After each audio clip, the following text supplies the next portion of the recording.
Kusoma kweli itasaidia. Nini nakusumbua na nini? Nauliza. Ni bwana. Chupea. Okay. Mama yangu. Don't you get. Haya, kwani ni vita? Nini wewe? Yaani wataka kumpiga.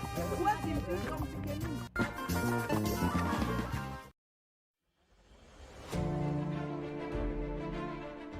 Coronavirus disease is now spreading within counties in Kenya, from person to person through contact with droplets when an uninfected person speaks, coughs or sneezes, or through touching contaminated surfaces and objects. Anybody with a weakened body immunity has a greater risk of contracting coronavirus disease.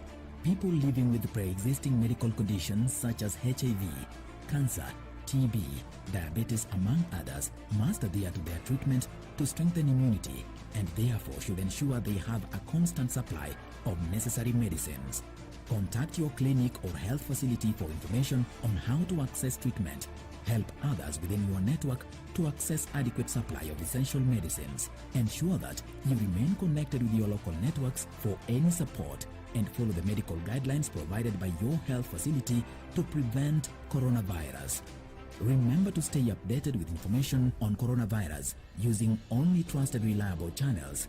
For more information on COVID-19, call 719 or dial *719#. COVID-19 is preventable. Protect yourself, your family, and the community.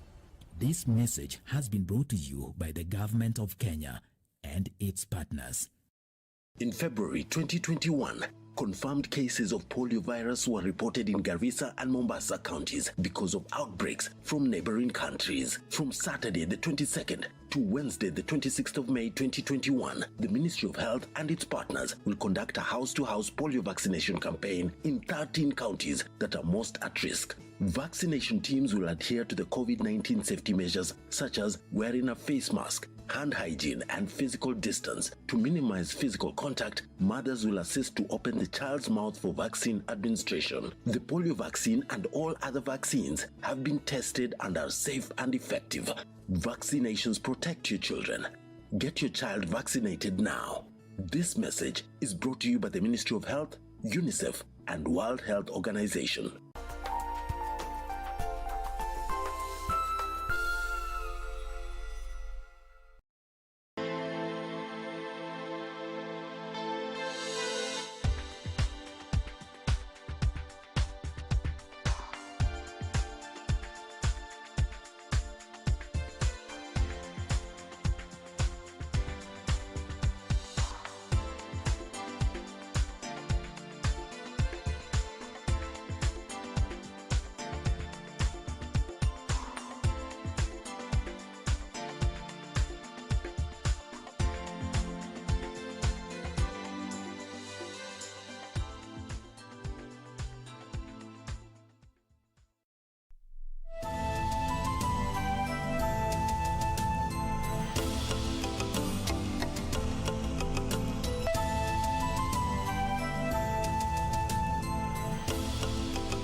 Good evening, this 8th day of June 2021. It's Tuesday and welcome to Channel 1 News Hour and top stories tonight. The Interior Ministry now urging Kenyans to remain vigilant as cases of insecurity are now on the rise in the country. We have more news lined up for you, including the top stories as highlighted in the highlights tonight. Take a look. Trouble in the county assemblies. 3 MCAs nurse injuries after chaos rock the assembly. And Nairobi has 2 acting clerks, one appointed by the Speaker and the other by the Assembly's Service Board. 6 people die and 44 others are injured following separate accidents at NMRC in Narok County and Savo in Taita Taveta County. And the agony of delayed justice. Litigants cry foul over frequent adjournment of cases.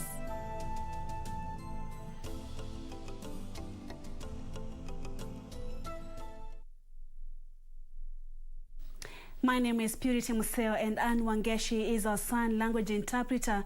Tonight at Purity_Museo and at KBC Channel 1 News. Channel 1 News is the hashtag to use to weigh in on our content. Tonight it will be a great pleasure having a look at your feedback during and before the tail end of this broadcast. Let's now get started. Nairobi County Assembly Speaker Benson Mutura has stamped his authority on the appointment of Ada Onyango as the acting clerk of the Assembly. Confusion had marred the Assembly following conflicting letters of appointment, one from the Speaker appointing Onyango and the other from County Assembly Service Board, which had appointed Sarah Akuku. These as 3 Kisii County ward reps were Tuesday injured during a meeting at the Assembly. In a communication to the House, Nairobi County Assembly Speaker Benson Mutura substantiated that the Deputy Clerk in charge of legislation, Ada Onyango, will take over from embattled Clerk Edward Gishana in acting capacity, in a move that seemed to overrule the appointment of Sarah Akuku, who was appointed by the County Assembly Service Board. For avoidance of doubt, let it be known that no one, including myself, is indispensable. If you don't follow clear-cut direction, consequences will be taken. But as the Nairobi County Assembly battled over who its clerk should be, it was free for all in Kisii County Assembly. 3 MCAs are nursing injuries following the melee. Police in riot gear were forced to lob tear gas canisters to end the chaos in the House. The division has been sparked by the impeachment of Assembly Speaker David Kombo. The anti-Kombo ward rep spoke of a scheme by the embattled Speaker to use the police to have him stay in office. They raided the Assembly with the police and they destroyed properties of the Kisii County Assembly. They clobbered members of the Kisii County Assembly who were peacefully transacting business. A sad day in the context that we are having arms of government fighting each other. We have a mandate as a legislature to do our oversight role, to do our representation and legislation. And we are sad for the last 2 days, we are not able to do all those mandates. But in a separate press conference, ward reps who are pro-Kombo say the embattled Speaker was back in office courtesy of a court order. Honorable David Kombo should be, and he is the substantive Speaker of the Kisii County Assembly. Therefore, any purported elections of a Speaker or intended that could not hold when those High Court orders are still subsisting and are in place. Minority Leader James Ondari said the continued divisions in the Assembly has derailed development. Suleimanieri, Channel 1 News. 5 people have lost their lives and more than 41 others are receiving treatment in various hospitals following a road accident at Enemasi in Transmara West, Narok County. The accident involved a Mitsubishi Canter that was ferrying workers headed to a sugarcane plantation and a tractor. Witnesses say the Canter's brakes failed while it was overtaking and collided with the tractor. The injured are receiving treatment at the Kilgoris Sub-County Hospital, while others are admitted in Narok and Kisii County hospitals. The morning accident involved a tractor that was ferrying workers from Moita who were heading to a sugarcane plantation to harvest for a local sugar milling company. Kutokea Ngaro kufika mteremko kuelekea Moita ndio gari katika breki. Sasa mbele yake kulikuwa na tinga ya kubeba miwa. Sasa wakati gari ilikata breki ndio ilikaza kukimbia mteremko kufika huko chini kakuta tinga ndio sikagongana na tinga. Medics at the Kilgoris Sub-County Hospital said all the 41 patients brought in were in stable condition, including those transferred to other hospitals. Most of them walipata fractures kutoka kwa hip, kwa mgongo, lumbar sacral injury, na hata most of them walipata femur na hata tibia na fibula. Hata radius walipata wa mkono. Kuna wenye walipata dislocation ya shoulder, pia tuliweza kureduce. Narok County Commissioner Evan Sachoki, who visited the injured in hospital, cautioned drivers using Nakararo Road to be more vigilant to avoid accidents. We would like the police also to be very vigilant in enforcement of the law to ensure that all vehicles are serviceable and that persons found overloading vehicles are duly and promptly action is taken against such people.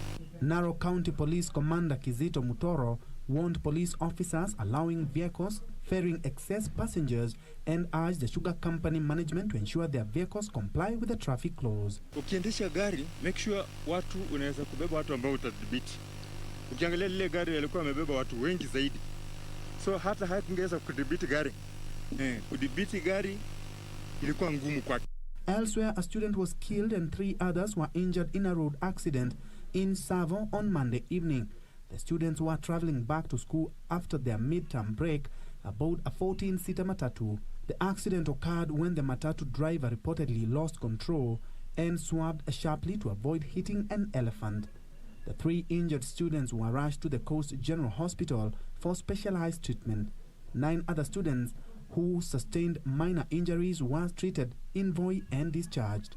For Channel 1 News, I'm Ben Troinjue. And our condolences to the families of those that have lost their 5 loved ones and quickest recovery to those receiving treatment. Now, elsewhere, litigants and remand prisoners want the newly appointed judges to fast-track backlog of cases in courts countrywide. This even as the Kenya National Muslims Advisory Council calls on the Judicial Service Commission to sack the 6 judges who were rejected by the president on grounds of integrity, in claiming they are unfit to be in office. Meet Helen Jepkorir Limo. Her case has been pending in Eldoret Chief Magistrate Court. Limo has been coming to court since 2018 after her vehicle, which was stolen in Eldoret, was recovered in Nakuru and 2 suspects were charged with theft. Limo says it is expensive and disheartening for litigants to wait for justice. She laments that despite having all documents to confirm that she is the genuine owner of the car, valued at 670,000 shillings, the case has continued to dilly-dally due to frequent adjournments. Mahali inaitwa Kiamunyeki area. Ilipopatikana ikarudishwa Eldoret kuja kotini sasa kwa kesi. Huyo mtu akashikwa na akaletwa Eldoret police station. Kesi ikaanza hiyo 2019. Tukaendelea na kesi 2019 ikaisha 2020 yote kukawa na corona ndio. But kesi haijasikizwa mpaka leo hii. Okay, nimekuwa nikigaramia witnesses ambao wanakuja mara kwa mara, wanatoka Nairobi, wengine wanatoka areas kama reserve kule, na mimi nagaramia hiyo karama yote ni yangu. So ningeomba ya kwamba hii kesi iweze kusikizwa hivi karibuni tumalize. A witness in the case, James Kiplagat, sharing his frustrations. Tumekuja kotini na hawajathibitisha sasa nani alifanya nini. Kwa hivyo bado tumekuja mara nyingi kuja kwa hii kesi, lakini hii kesi haijasikizwa tangu ianze. Kwa hivyo tumegharamika sana kuja hapa na kurudi. Kwa hivyo ningeomba hii kesi isikizwe na imalizike, ndio sisi wengine tuende tufanye makazi yetu nyumbani. When retired Chief Justice David Maraga took over the mantle in 2017, he promised in his 6-point blueprint that 365,824 cases, which has been pending for over 5 years, will be cleared by December. The situation has not changed much. Limo and other litigants are optimistic that the new faces in judiciary will change this scenario. But as the litigants peg their hopes on the new judges, a lobby group, Kenya National Muslims Advisory Council, is now demanding the 6 judges who failed in the recent JSC appointments by President Uhuru Kenyatta to be sacked. Majaji hao 6 vile umeshauriwa na intelligence kwamba wana kasoro, kwanza wafute hao 6 wende nyumbani. JSC ilete majaji wengine wenye sifa stahiki wachaguliwe kwa mahakama kuu ya Kenya wahudumie wananchi. KEMNAK Chair Sheikh Juma Ngao proposes that JSC should not allow the rejected judges to continue serving Kenyans with integrity questions leveled against them. And to security affairs, Interior Cabinet Secretary Dr. Fred Matiang'i has called on the public to be extra vigilant and promptly report any suspicious activities to help prevent insecurity, which has recently been on the rise across the country. According to Matiang'i, in the last 2 years, criminal investigators have recovered 14,000 illegal firearms and 400,000 bullets intended to be used to commit crime. The development coming as the Office of the Director of Public Prosecutions announced it has embarked on a 3-year journey to transform its operations into the 21st century prosecution service that meets the need of Kenyans. Barely a week ago, an 8-year-old girl, Chantel Nzembi from Kitengela, was abducted and her body later found wrapped in a shuka in a sack next to a bridge. A few weeks prior, a Somali-American businessman, Mohammed Bashir Mohamud, went missing in Nairobi, only for his vehicle to be found burnt to a shell in Kajiado County and his body dumped on the bank of a river in Kirinyaga County. If we have surveillance cameras, if we have the capacity to detect crime, how is it possible that somebody can be picked from Lavington, his car is found burned in Gong Forest, and his body is found disposed of almost 2 kilometers away? I think we owe Kenyans an explanation of matters of this kind. With the alarming increase in cases of insecurity, kidnapping and petty crimes across the country, Interior Cabinet Secretary Dr. Fred Matiang'i wants members of the public to be extra alert. All these people who are running wash activities in Thika, all these characters we are picking from estates engaged in money laundering and so on, all these characters we finally trace who are trying to abduct kids live in our midst. It's very helpful sometimes for the public also to be conscious of the rising levels of crime.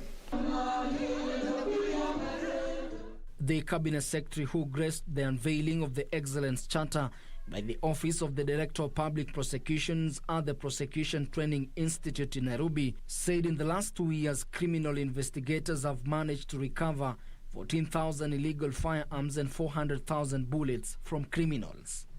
Some of the criminality we are dealing with, which is sophisticated, is related to lifestyle. But because we become intensely materialistic, people are running rackets, money laundering rackets that are covered for a very long time. But the time the police stumble on this, they have taken away lives. Director of Public Prosecutions Nudin Aji said his office has embarked on a 3-year journey to transform its operations into a 21st century prosecution service. In corruption cases, the conviction rate increased from 37.6% in 2017 to 70% as at April of 2021. The days of shifting blame and finger-pointing amongst the justice sector actors as to who the weak link is should be a thing of the past. We need to restore confidence in the criminal justice sector by playing our respective roles diligently. The unveiled Excellence Charter outlines the ODPP's strategic commitments, priorities and milestones for the period 2020 to 2023. Ben Chumba, reporting for Channel 1 News. And Kenya on Tuesday recorded 433 new positive cases of coronavirus out of a sample size of 4,479 tested in the last 24 hours. The positivity rate in the country now standing at 9.7%. 395 patients have recovered from the disease, 262 being from home-based care and isolation program, while 133 are from various health facilities countrywide. This pushes the total recoveries to 118,621. The country has unfortunately lost 18 patients to the disease, pushing the cumulative fatalities to 3,326. In terms of vaccination, Kenya has so far administered vaccine doses to 1,500,509 people countrywide. Proportion of adults who have received first and second jab is less than 1%.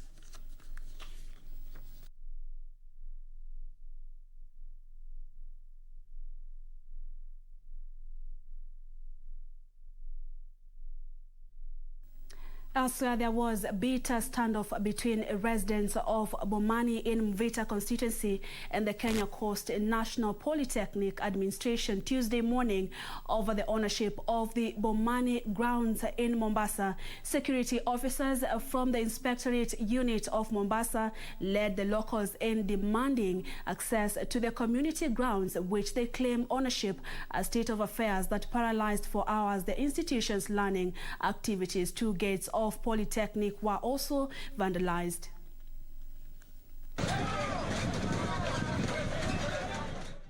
Tuesday morning at the Kenya Coast National Polytechnic in Mvita constituency, irate residents led by Tononoka MCA Ali Sharif and backed by security officers from the Mombasa Inspectorate Unit demanded access to the Bomani grounds. However, their plea was not met in kind. The stalemate would agitate the locals who forced their way into the school's compound.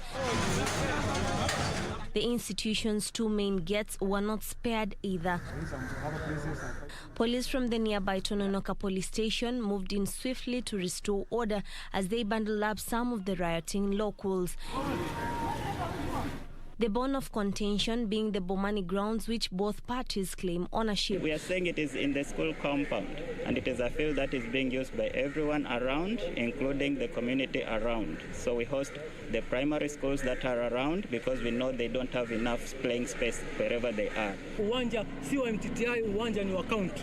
County ikatupatia barua kwamba hatufai kulipa wala hatufai kuingia mazoezi sijui kwa siku 3 ama siku ngapi. According to the school administration, the move to ban all social gatherings at grounds didn't go well with the locals. Tulikwenda kwa wakubwa fulani kuwaelezea, tukapewa barua. Walitaka barua ya health, tukaenda nayo tukawapelekea. Wakataka barua ya FKF kwamba mpira umekubaliwa ama kukubaliwa, tukatoka na barua tukaenda nayo tukawapelekea. Cha ajabu ni kwamba sisi ambao tunaambiwa tupeleke mabarua, ambao tuambiwa tupeleke hili na hili, tumezuiliwa. Lakini kwa skuli yao ambao ni MTTI wamewawacha watreni. Hiyo si ni unyonge? The residents have however denied the claims, saying the institution's administration was bitter after it was denied a green light to construct additional classes on the controversial field.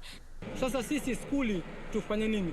Wakati skuli washajenga, sisi kwa tunaomba tu tupate ule uwanja tutrenie. Watoto wengi hususan AJ2 sisi tulikuwa hatujihusishi na mambo ya drugs, simple because tulikuwa kuna viwanja vingi sana. The school has since denied any formal engagements with the locals. We don't have any information that was given to us earlier concerning that matter, so we don't know the motive. Leo kama ingekuwa si nguvu ya sheria, wana haki maskari kutushika na kutuarrest. Sisi malengo yetu na madhumuni yetu uwanja uregee kwa community. This is what you normally call a cognizable offense. Also you can see by yourself. They have to face the full force of law in relation to the level and the magnitude of the offense they have caused at the individual level. Juni Karisambele for Channel 1 News from Mombasa County. Hi, from Mombasa County, the Minister of Health has committed to increase the health workforce ratio from 16.5 to 23 per 10,000 as recommended by the World Health Organization in a bid to ease burden of health workers in the country. Chief Administrative Secretary in the Ministry of Health, Dr. Rashid Aman, who spoke during the launch of a 5-year strategic plan 2021 to 2025 by the MP Shah Hospital, called for a need to partner between the private and public sector to ensure advancement in the country's health systems that improve the quality of Kenyans.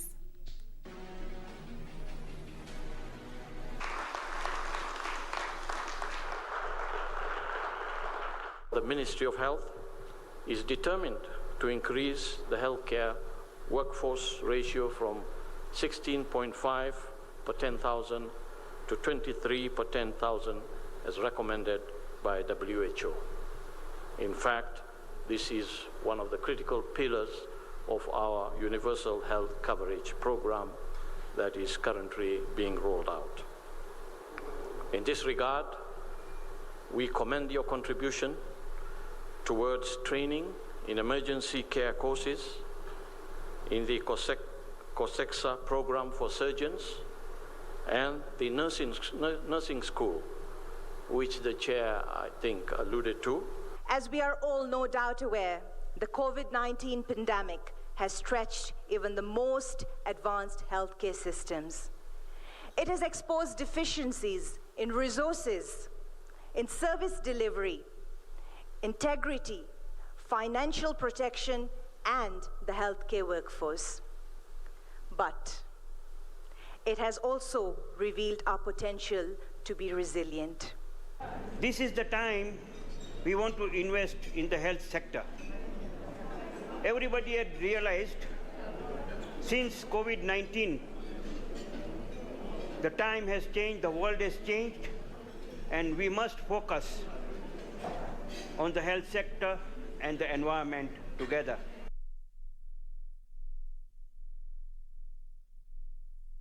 We now take our first commercial break, 20 minutes past the hour. Do stay with us, we still have more news to come.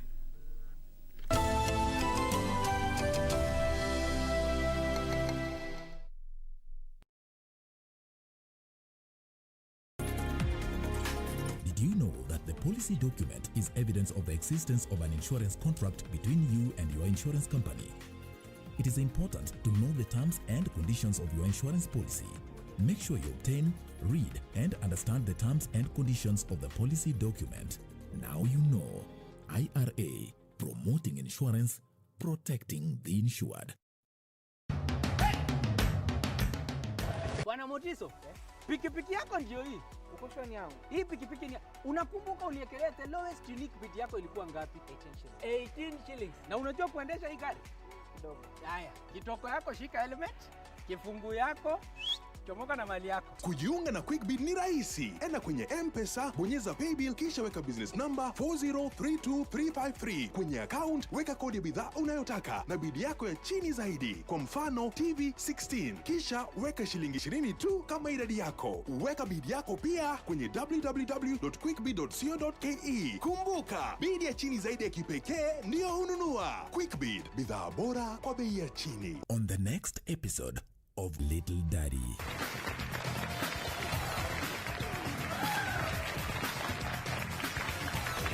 Sandeep! Milu, cancel all my cases immediately. I'm flying back to America tomorrow. But we'll lose a huge amount of money if we cancel them now. I don't give a damn! Just do it! He's been in a bad mood for the last few days, so I accepted it. But now, I can't even take my son back home? Huh? He's my son, remember? Why are you taking Taylor's side? You're not his wife yet. You have no say. Next on. You'll soon receive the summons. Wipe those tears. They don't move me at all.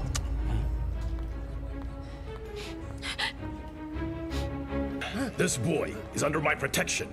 Understand? So I don't want you to be messing with him. Huh? Let me go! Get out! What about my mother?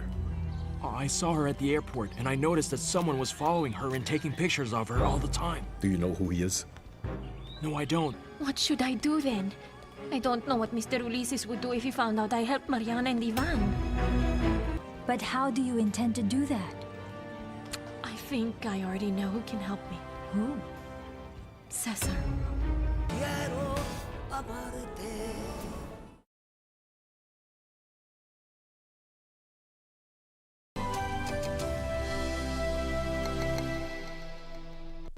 You're watching Channel 1 News Hour. Thank you so much for staying with us. And Anne Wangeshi is our sign language interpreter tonight. We continue with this broadcast. The National Assembly has faulted the government for renewing twice the contract of a chief in Tana North Sub-County who had already reached the retirement age. Legislators termed the move as a contravention of the law and dismissed explanation that the chief had been retained because of his special skills. Speaker Justin Muturi ordered the committee to summon CS Fred Matiang'i to explain the matter. Honorable Ali Wario. Bora Member of Parliament Ali Wario had sought to know why a chief in Bangale location in Tana North Sub-County was reappointed twice after he retired in 2019. Act provides, Mr. Speaker, that on attaining the mandatory retirement age, the Commission or other appointing authority shall not extend the service of such retirement age, Mr. Speaker. The response sought from the Ministry of Interior by Committee on Administration and National Security, led by the Chair, Peter Mwathi, did not impress the House.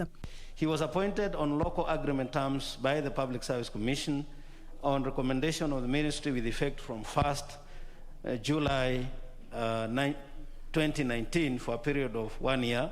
The appointment was further renewed. Mr. Speaker, at what point will the Commission be allowed to put away the law and use local agreement terms?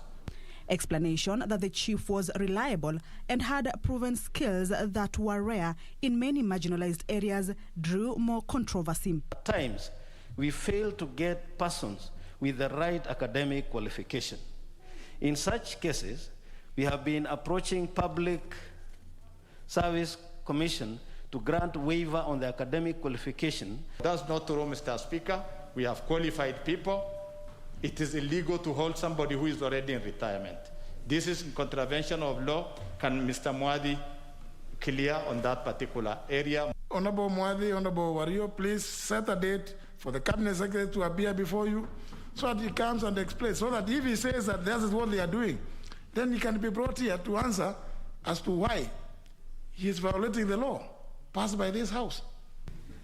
Meanwhile, the newly elected members of Parliament for Bonchari Pavel Oimeke and his Juja counterpart George Koimburi on Tuesday took oath of office at the National Assembly. The two clinched victory in tightly contested mini-polls. And the late former Kibwezi Member of Parliament Richard Kalembendile will be buried on Friday. Legislators eulogized him as a dedicated servant. Very humorous, very charismatic, very brave, very courageous. He was a good example, free soul, happy, And the family made a request, Honorable Speaker, that tomorrow they are going to have an arambe to raise some funds to offset the bill. The church service is scheduled for Thursday morning with family, friends and relatives planning a fundraiser on Wednesday. Kamche Menza for Channel 1 News.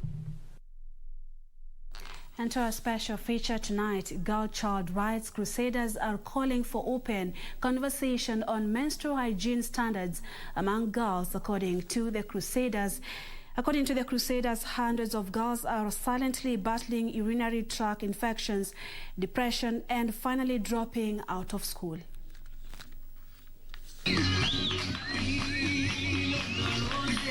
17-year-old Anna Halako was forced to drop out of school in 2019 after effortlessly battling yeast infection in her private parts for a long time. Sababu pad ni hiyo moja, panti pia ilikuwa hiyo moja, wajipi alikuwa anatoka chini, walimu pia walimchukia, ilibidi nitoke shuleni nikae nyumbani. Na sio mimi tu, tuko wengi tuliopitia shida hiyo. Katika hiyo hali ilikuja paka ikaniletea madhara, nikawa na infections, lakini mama yeye hakuja anatibu nini. Alipoona hivyo ikabidi haya nenda kwa majani, anakuja ananitibu. According to the teenager, her friends distanced themselves from her owing to the odor from her body. Boys too mocked her. Wanasema nanuka, na ni kweli.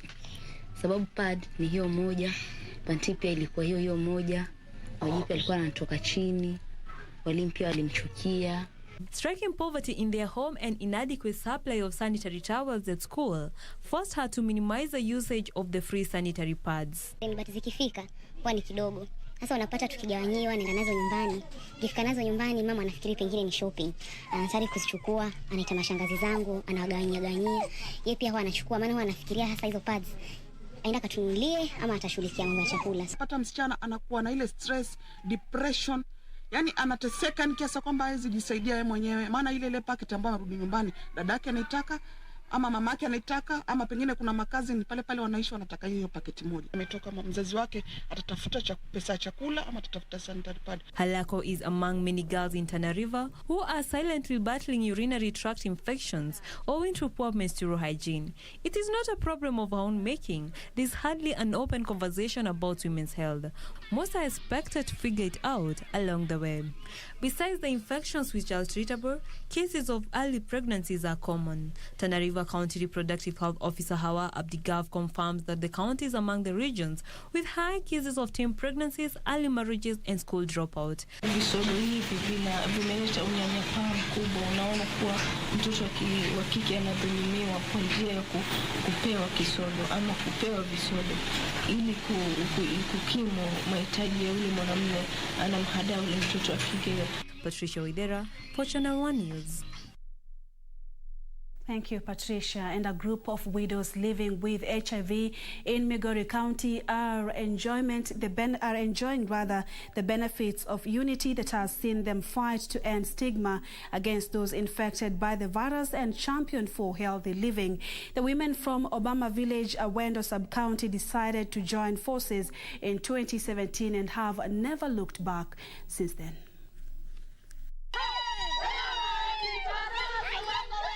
Happy women singing like birds in the morning and dancing happily. By looking at their faces, you cannot tell they have been through trials and tribulations. They have been ridiculed, neglected, laughed at just because their husbands died of HIV/AIDS and they are infected.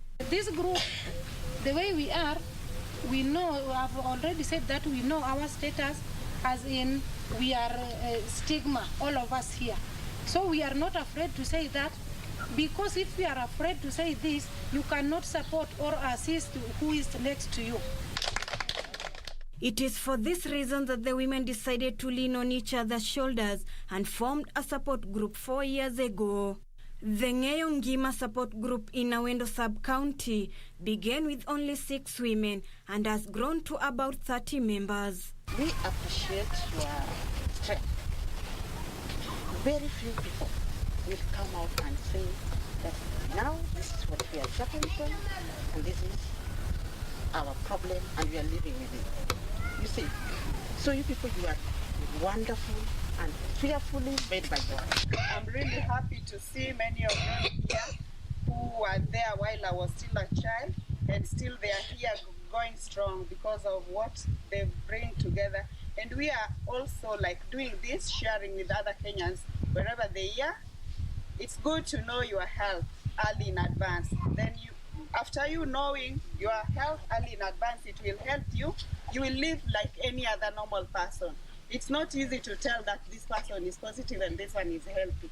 Vincent Delmas, a native of France who volunteers with the group, commended the women for staying close-knit. That what I see in front of me is a team, because you all work together. And what you've been doing is taking your weakness, if I can call it a weakness, but you've made a strength out of it, all together. I'm honored to be here, and I'm honored to see like you are smiling more than I do. For these women in Obama Village, Awendo Sub-County, there may be stigma and misinformation surrounding the subject of HIV and AIDS, but they are determined to make the best out of the situation. Reporting for Channel 1 News, I'm Ruth Wamboye. To security matters, traders at KOPERE Trading Center in Muhoroni Sub-County, Kisumu County, are up in arms over a spate of crime at the center that they claim has adversely affected their businesses. The traders claim that they have known no peace over the last 3 months and that efforts to engage security personnel in the area and the local leaders over the runaway insecurity have borne no fruits. Wycliffe Okech reports. Austin Ogendo is an aggrieved dealer in mobile phones and electronic accessories at the KOPERE Trading Center in Muhoroni Sub-County, Kisumu County. His shop has been broken into twice over the last 3 months, with the burglars making away with his merchandise, but his resilience has kept him going. Walivunja wakaiba vitu za stima, accessories mingi sana zilienda, wakaturudisha nyuma sana. Meters away, Duncan Orieny and Cyprus Olwal registered similar complaints. Tumekuwa na hiyo shida hapa KOPERE, si mimi wa kwanza. Wamekuwa wakifunza labda this year, hii mwaka mimi ni mtu wa 4 kufunjwa duka ya 4. The other time walifunja duka zingine pale chini, wakachukua zile zilinda za gas almost around 15. They are coming at night and they are stealing, especially the time when it is raining. When it is raining, they know there is no security. The traders claim that they have engaged security personnel in the area, including the administration police at the nearby KOPERE police post and the rapid deployment unit, but the efforts do not seem to yield any fruit. In this area, we had security issues regarding cattle theft. But since the COVID pandemic and the hardship, these are now turned to brokerage into shops and homes. The traders are pointing an accusing finger at their local leaders, whom they claim have turned a deaf ear to a problem that has left them helpless. According to the traders, insecurity has become rampant at the center, with many of them now fearing for their lives, let alone the never-ending incidents of burglary. The big problem with this particular center here is all about the residents. They know these thieves, but unfortunately enough, some people are in panic mode, afraid to expose it to the public in fear of maybe termination. Their major appeal now is for the government to beef up security by increasing the number of police officers at the KOPERE police post to facilitate night patrols. What the chief agreed on, which I'm not aware if they've done, is that they were supposed to, because the laxity on Nyumba Kumi, so that is the side of a chief and the security. They were supposed to organize for that one, to ensure that each and every Nyumba Kumi has somebody who is represented and know who is here. If you have any visitor here, they should know. Reporting for Channel 1 News from Kisumu County, I'm Wycliffe Okech. The death toll in the Mandera attack on 2 passenger buses has risen to 3. According to Mandera County Referral Hospital Medical Superintendent Dr. Hassan Kala, the hospital received 10 injured patients and 2 bodies. There were 9 police officers were escorting the buses when they were ambushed by an unknown number of gunmen believed to be Al-Shabaab terrorists. The police escort vehicle and Mandera to Nairobi bound buses were in a convoy from Mandera to Nairobi when the evening attack happened between Ola and Sarman. Mandera County Referral Hospital Medical Superintendent Dr. Hassan Kala said among the 10 patients received at the facility, 2 were secondary students going back to school after their midterm break. The death toll has now risen to 3. Majority of them sustained fractures involving the lower extremities. Majority of the patients are stable. Last night we had 3 theater cases, and today we have several planned theater cases. Police officers in Bungoma County are holding an assistant chief of Sasuri location within Cheptai Sub-County, Mount Elgon, after he was found with a minor. County Police Commander Musyoki Mutungi confirmed the administrator was nabbed following a tip-off. A body of a middle-aged man has been found lying in a pool of blood beside Kakamega-Kisumu Highway in Elumbavo Village, Shinyalu constituency. According to eyewitnesses, the deceased was attacked by unknown assailants at night while coming from a local shopping center with his girlfriend. Kaega Area Chief Gerald Murunga urged all locals to report any suspicious individuals to curb cases of insecurity in the area. Ile himizo langu tu ni kuambia raia wote kwamba maneno ya kutembea usiku kwa barabara, tafadhali wakome. Watu wasichukue advantage ya kwamba tuko na curfew, wafanye madhara ambayo wamefanya kwa huyo kijana. Ni kijana ambaye hajajulikana ni wapi, na mpaka saa hizi hatukupata chochote ya kutuonyesha ya kwamba ametoka mahali fulani. Hatukupata kitambulisho ama document yote. Elsewhere, an 8-month-old child who was allegedly gravely battered by his stepfather at Kiganjo village in Thika, Kiambu County is recovering well at Thika Level 5 Hospital. The hospital superintendent Jesse Ngugi said the baby was brought to hospital allegedly ailing from diarrhea and vomiting, but upon further examination, he was found to have bruises all over his body, an indication that he had been assaulted. Police are holding the mother Ann Nyagi and stepfather Daniel Njoroge as investigations continue. So the child had bruises all over the body, the head, the chest, the abdomen, and had obvious fractures, that is in both arms and the legs. Finally, livestock owners in Kitengela and the surrounding areas have expressed concern over the recent increase in livestock theft in the area. Devastated farmers are concerned that the rampant livestock theft, which primarily targets sheep and goats, is carried out during curfew hours, with the stolen livestock allegedly transported by lorries. And Calvin Socheng is tuned in from Naivasha at the Blues FC, that's Chelsea. From Githiga, Githunguri, you're tuned in. Thank you so much. At Brian Sichei from Kitale, many thanks for staying with us. And then Kariso Mari, tuned in from Gekomo in Kisii County. Keep talking to us. You can tweet us at Purity_Museo and at KBC Channel 1 News. Use the hashtag Channel 1 News. We are live on all our social media platforms. We are taking a second breather here on Channel 1 News Hour. When we return, business news is up next. Stay with us.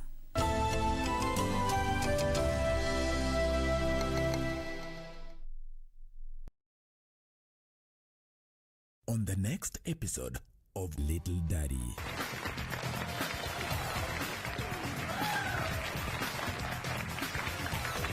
Sandy! Milu, cancel all my cases immediately. I'm flying back to America tomorrow. But we'll lose a huge amount of money if we cancel them now. I don't give a damn! Just do it! He's been in a bad mood for the last few days, so I accepted it. But now, I can't even take my son back home? Huh? He's my son, remember? Why are you taking Taylor's side? You're not his wife yet. You have no say.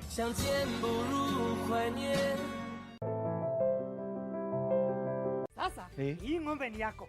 Asante. Hii ng'ombe itatoa maziwa mengi kabisa. Sasa shida ya school fees imeisha. Jen, chukua hii.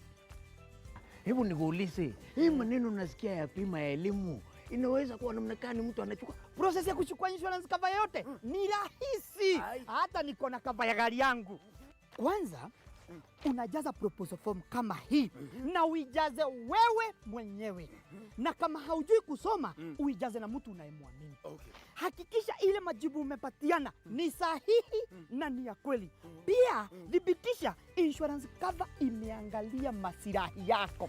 Na usiwahi sign proposal form ambayo haijaandikwa kitu chochote. Pia ukumbuke kujitolea photocopy yako. Oh, sasa wacha nianze hiyo process. By the way, ukisubmit hiyo proposal form, uhakikishe umepatiwa policy document. Uisome na uielewe. Hiyo ndio thibitisho ya kuwa una bima. Asante sana. Ujumbe huu umeletwa kwako na IRA.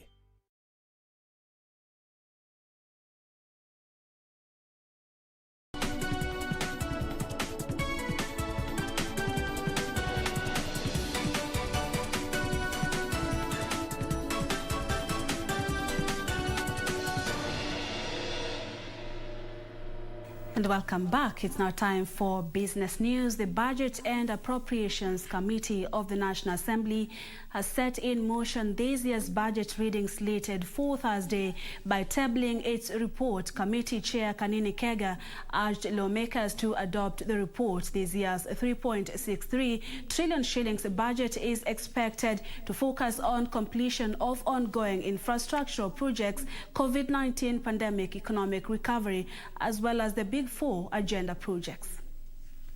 A, approves the issuance of a sum of Kenya shilling 1,945,671,474,883 from the consolidated fund to meet the expenditure during the year ending 30th June 2022 in respect of the votes contained in the first schedule of the order paper, subject to paragraph C, that is Committee of Supply.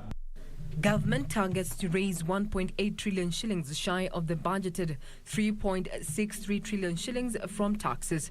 The Budget and Appropriations Committee of the National Assembly, Kanini Kega, who tabled the committee's report, asked legislators to adopt the report as he sought approval of the issuance of the 1.95 trillion shillings from the consolidated fund to meet expenditure for the next fiscal year that starts next month. Orders that the Speaker do now leave the chair, quote unquote, to facilitate the consideration of the said budget estimates with respect to each vote and programs in the Committee of Supply as contemplated under Standing Order 240, that is consideration of estimates in the Committee of Supply. I thank you, Mr. Speaker. However, a section of parliamentarians took issue with the motion, threatening to disrupt the budget debate come Thursday afternoon over delay of disbursement of 14 billion shillings in arrears for the 2019-2020 financial year and 13.7 billion shillings in the current fiscal year to constituencies. Mr. Speaker, I'm not making threats, but I'm telling Treasury, if we don't get the funds before Thursday, the speech that touches the budget will not continue this flow, Mr. Speaker. It's not fair to discuss about the budget for next financial year, yet we have not done for this financial year. The 290 constituencies in the financial year 2020-2021 were allocated a total of 41 billion shillings, translating to each constituency at least getting 141 million shillings. However, National Assembly Speaker Justin Muturi asked the legislators to follow due process. Well, the member stood on a point of order. Well, of course, for those who are involved in this matter, you just take into consideration the fact that the financial year ends on 30th of June. And therefore, if what the Honorable Connolly Serem said is anywhere near the truth, then those who are responsible for a situation in which not everything has been disbursed to the CDF should take note. But also to give comfort to the Honorable Serem, the Honorable Kanini Kega has just given notice of the motion to be moved in Committee of Supply.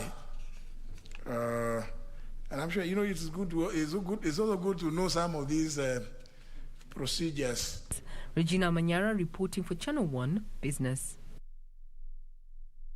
Moving on, intense testing of cereals in local posho mills will be heightened in the coming days as the government intensifies enforcement of food safety regulations. Agriculture and Food Authority Director General Kelo Halsama says the testing is meant to slow increasing cases of cancer, especially in rural areas that are attributed to high aflatoxin levels in cereals such as maize and rice. According to the Agriculture and Food Authority, most agricultural produce in the Kenyan market are not fit for human consumption. The authority's Director General Kelo Harsama says the agency will intensify testing on maize and other cereals at local posho mills, especially those in rural areas. The decision is informed by high level of aflatoxin contamination on cereals that has seen an increase in cancer cases. There is need to do some random tests there. Random tests in rural posho mills to find out the level of prevalence of aflatoxin in those areas. Maize and rice have been singled out as the most contaminated food crops in the country. Adulterated rice, mixing of local rice with imported rice irregularly. That is also dangerous. The regulator says it has stepped up maize testing efforts at border entry points across the country. Every bag of maize coming in from Uganda and Tanzania is being tested for aflatoxin before they come into the country. Farmers have been encouraged to familiarize themselves with proper storage best practices to minimize contamination of their produce. AFA is currently conducting sensitization meetings on food safety standards across key markets in Nairobi. Benson Rioba reporting for Channel 1 Business. And in the meantime, internal auditors are spearheading drafting of a bill that seeks to strengthen their role in the running of institutions in what they project would help reduce cases of mismanagement, corruption, and help detect vices in time. Institute of Internal Auditors of Kenya chairperson David Wagasha says auditors usually come in when vices have already been committed, and they are now seeking involvement in operations to help detect and prevent misuse of resources. 10%. The Institute of Internal Auditors Kenya was established 17 years ago as a professional organization for internal auditors in Kenya, representing those who work in internal auditing, risk management, governance, internal control, information technology audits, education, and security. Internal auditors say they usually come in to audit accounts after vices have already been committed. If you look at a company, the internal auditor is a senior management, then they are able to oversight, and they're able to review controls, governance issues, risk issues, and compliance issues, and report to management and to the board. So these issues we see about corruption and fraud, we're able to prevent them. They are spearheading drafting of the Internal Auditors Bill that will give them a voice in the approval of projects, budgets, and payments by organizations in what they say will help prevent cases of corruption and misappropriation of cash before it happens. We're looking for an ID. This ID card is a bill, so we're working with key stakeholders within the government to ensure that we get a bill to strengthen the internal auditors and make sure that the internal auditor is placed in the right position so that the internal auditor can be able to give proper oversight and add value to the organization. The control of budget is in the process of crafting the COB regulations, which will expand the COB Act in order to give the processes and procedures that are required before money can be released to the entities, to the MDS and the counties. For most organizations, both private and public, the CEO, management team, and finance personnel are the ones involved in drafting and approval of projects, then the payments, with the internal auditors coming in at the tail end. Occasionally, just like in any other institution, you may find a few bad people, and they may then circumvent or use the weaknesses in an institution to their advantage. He's also challenging auditors to embrace technology in their professional work. An internal auditor would need a risk management software, audit management software, and data analytics software. And finally, as you move on, we need continuous audit software, and also we're also implementing something called RPA, which is robotic process automation, where now we're using robots to do audit. Juni Karisa Mbele from Mombasa County.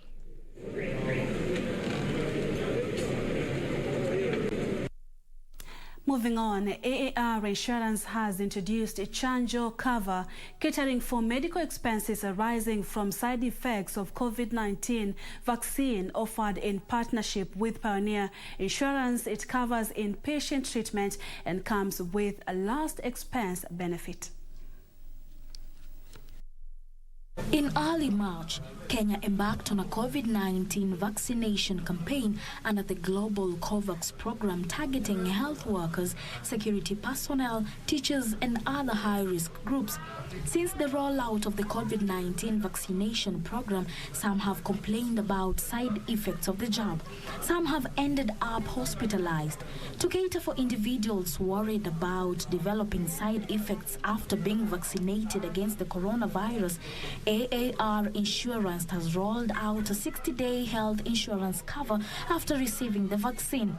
The need for this product arose from the information we were getting from the members of the public about fear of side effects of the vaccine, and we felt there is a need to develop a product that takes care of that particular aspect, that fear or that risk that people have in mind. And we are taking advantage of that particular aspect to be able to provide a solution to the members of the public who have apprehension around the vaccine. The Chanjo cover caters for medical expenses arising from the side effects of the COVID-19 vaccine and has a last expense benefit. So between that time, if there is a problem develops resulting from the vaccination, then the cover will take care of you in terms of medical bills up to 500,000, and God forbid, if there is a death, then we will pay 500,000 as last expense. AAR Insurance Managing Director Nixon Shigoli says vaccination is one of the most effective weapons in containing the pandemic by enhancing the ability of individuals to fight off the virus, thus reducing risk of severe illness. Kenyans should not be afraid to get cover and to be vaccinated. As the government is working so hard to make sure that all Kenyans are vaccinated, we want to encourage you to come out, take the vaccine, get vaccinated. Now, tenda wema nenda zako is a Swahili proverb that praises voluntary good deeds. For a group of fishermen at the coast dubbed Tiwi Police, theirs is a service to humanity by protecting the endangered species whose population has been under threat for years due to human activity and marine pollution.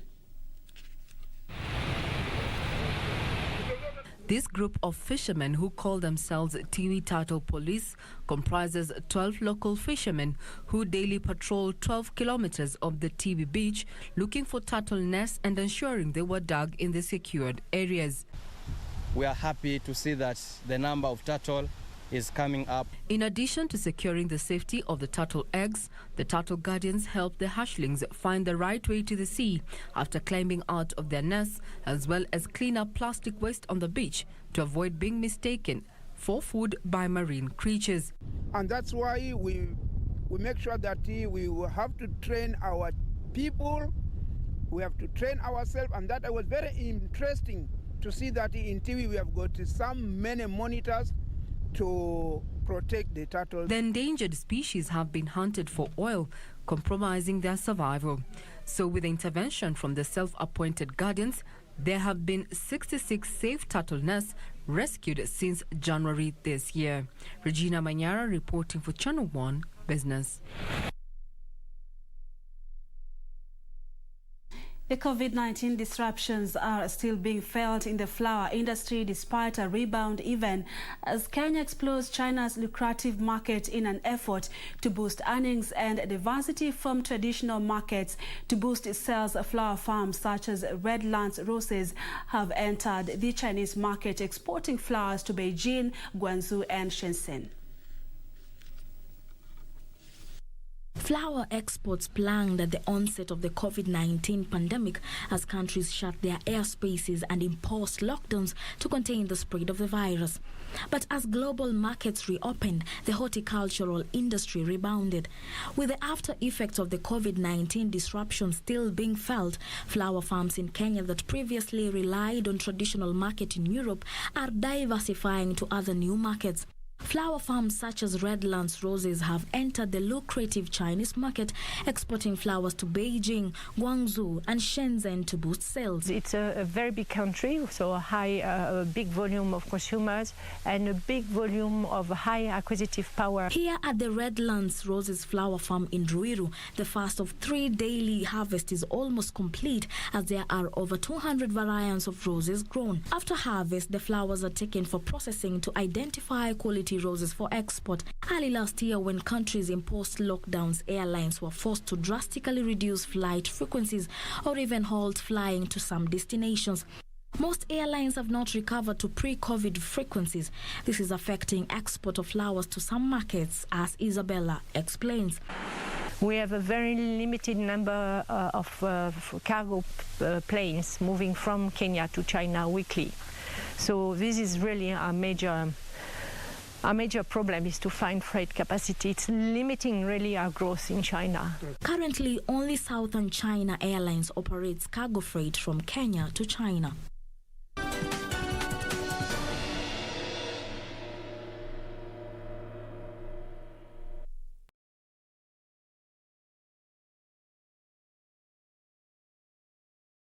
Kupata skiza tune hii Waibrania 13:8 dial *811 *963 hash.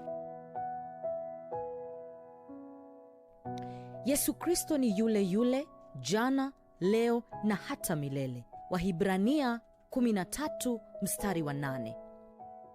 Ili kupata skiza tune hiyo ya Waibrania 13:8 dial *811 *963 hash *811 *963 hash. Next on, you'll soon receive the summons. Wipe those tears, they don't move me at all.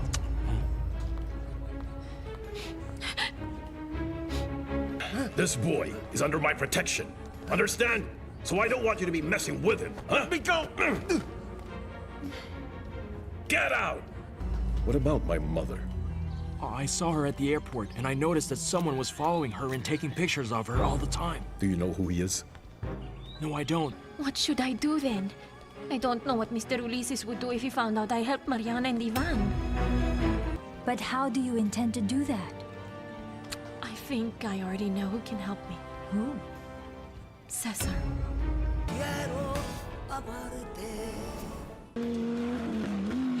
The greatest rally in the world is back in Kenya.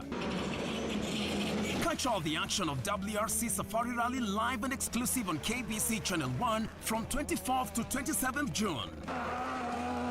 See the world's best drivers navigate their machines on Kenya's rough terrain at breakneck speeds. Experience the thrills, adrenaline, drama and excitement as man and machine do battle. Don't miss out. WRC Safari Rally, live and exclusive on KBC Channel 1, your true sports partner.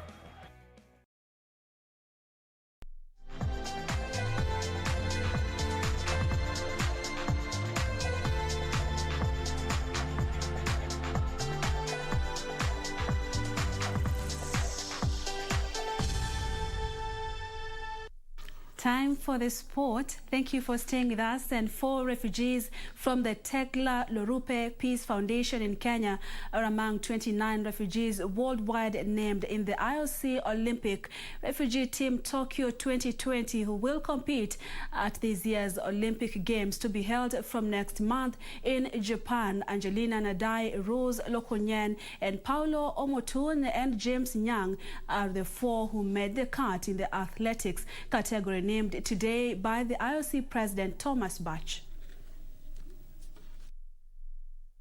Kenya will have the largest athletics contingent of refugees at the Tokyo 2020 Olympic Games after 4 athletes from the Tekla Lorupe Peace Foundation were named in the IOC Olympic Refugee Team Tokyo 2020. The 4, Angelina Nadai, Rose Lokonyen, Paolo Amotun and James Nyang, will be in the team of 29 athletes worldwide who will fly the refugees flag at the Games to be held from the 23rd of July to 8th August. I never expect to be given another chance, because I know it was not that easy, because we were so many. but it's only happened through the hard work. All of us, we have been working hard as one team, but you know, all of us, we cannot make it to the Olympic. Some of us, we have been chosen, but we represent the rest of our team. We are not just only competing among ourselves. We compete for the rest of the team, and it is a great chance. Whichever the person will be traveling, we are doing it for all. Since we are now training with the internationals, athletes and the champions, all those who are inspiring us, especially those who are doing 800 meter like me, and also the athletic Kenyans, those who are training with us, at least they have given us that morale to at least train with them, and we have that hope. One day, one time, you can be a champion like them, and one day, one time, we hope to at least got even if it is a bronze or anything, at least we have that target of attaining the time of the Olympic Games. The four will be making a second appearance at the Olympic Games, having competed at the Rio Olympics in Brazil 5 years ago, and were selected on the merit of performance, status, and gender.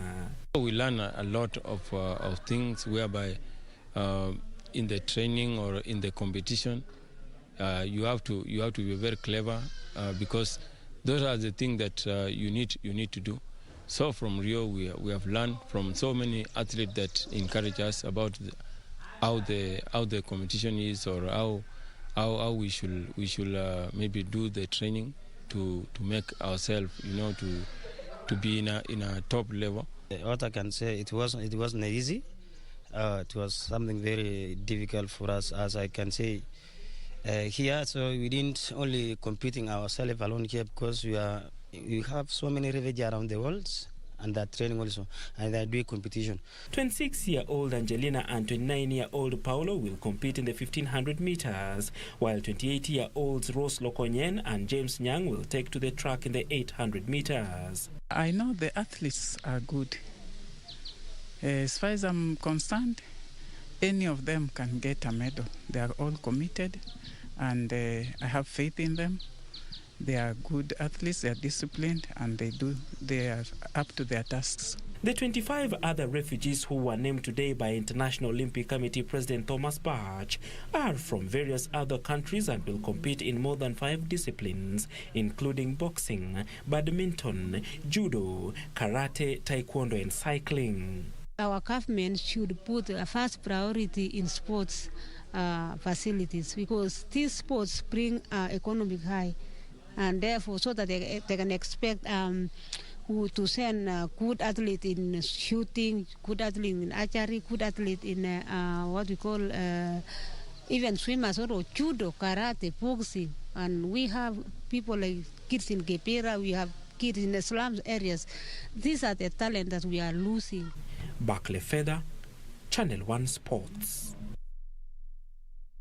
As Norwegian rally driver Andreas Mikkelsen and his co-driver Ola Floni have pulled out of the upcoming 6th round of WRC Rally Championship, set to kick off from the 24th to 27th of this month in Naivasha. Meanwhile, Kenyan trio of Hamza Anwar and Mikhail Kimathi and Jeremy Wahome have said they are eager to show their prowess as they will be making their debut. Norwegian rally driver Andreas Mikkelsen and his co-driver Ola Floni crashed in stage 3 during the Italian round of competition. Mikkelsen was set to compete using his Skoda Fabia Evo, but the crashes forced him to pull out of the championship.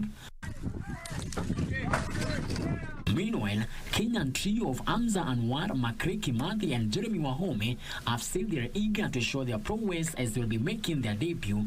That trio, sponsored by World International Federation FIA, will be receiving their Ford Fiesta rally car in the coming days as they seek to show a splendid performance in the global showpiece.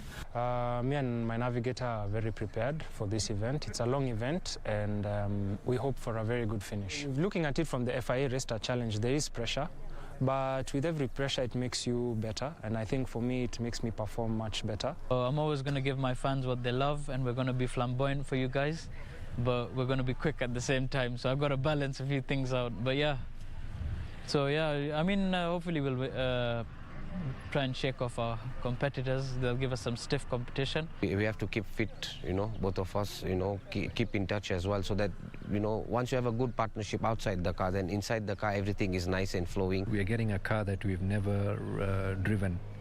We'll have to get used to it for the first 1 or 2 days. Then we can think about pushing. So this is about having a good finish. All action will be live and exclusive on KBC Channel 1 and Radio Taifa. Frederick Mwoki for Channel 1 Sports.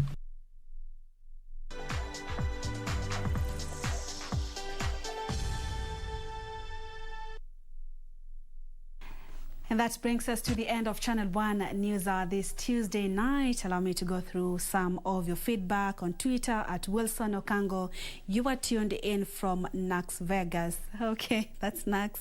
And Calvin's Ocheng tuned in from Naivasha. And then we also have Hassan tuned in from Machakos Town, from Bomet, Hesbon, Langat. You are watching.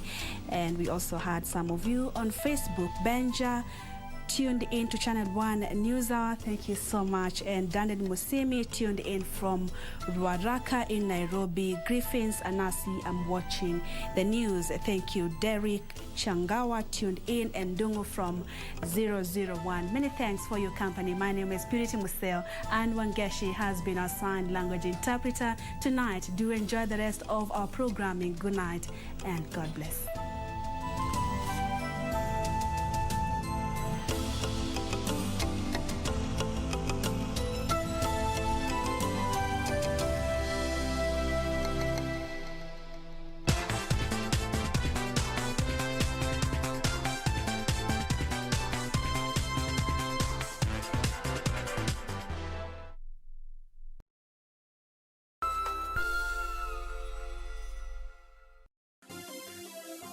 Vera Beauty College. Vera Beauty and Fashion College, with branches in Nairobi, Eldoret, Thika, and Meru. Did you know that we are a TVET approved institution? We offer courses in fashion design, interior design in soft furnishing, event decoration, flower arrangement, event planning, hairdressing, barbering and dreadlocks, beauty therapy, makeup, nail technology, spa massages, teaching skills, TOT, solo business management, and many more. Register now and visit our website on www.verabeautycollege.com. You can also call on 0725 923 550 Nairobi branch, 0728 087 689 Eldoret branch, 0722 22 7428 Thika branch, 0725 000 706 Meru branch. Vera Beauty and Fashion College, a TVET approved institution.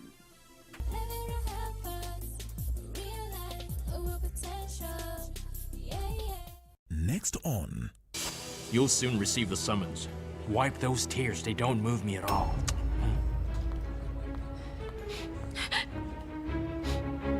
This boy is under my protection. Understand? So I don't want you to be messing with him, huh? Let me go! Get out! What about my mother? I saw her at the airport, and I noticed that someone was following her and taking pictures of her all the time. Do you know who he is? No, I don't. What should I do then? I don't know what Mr. Ulysses would do if he found out I helped Mariana and Ivan. But how do you intend to do that? I think I already know who can help me. Who? Cesar. On the next episode of Little Daddy.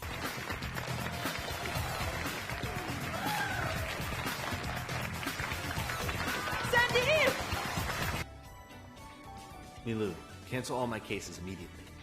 I'm flying back to America tomorrow. But we'll lose a huge amount of money if we cancel them now. I don't give a damn! Just do it! He's been in a bad mood for the last few days, so I accepted it. But now, I can't even take my son back home? Huh? He's my son, remember? Why are you taking Taylor's side? You're not his wife yet. You have no say.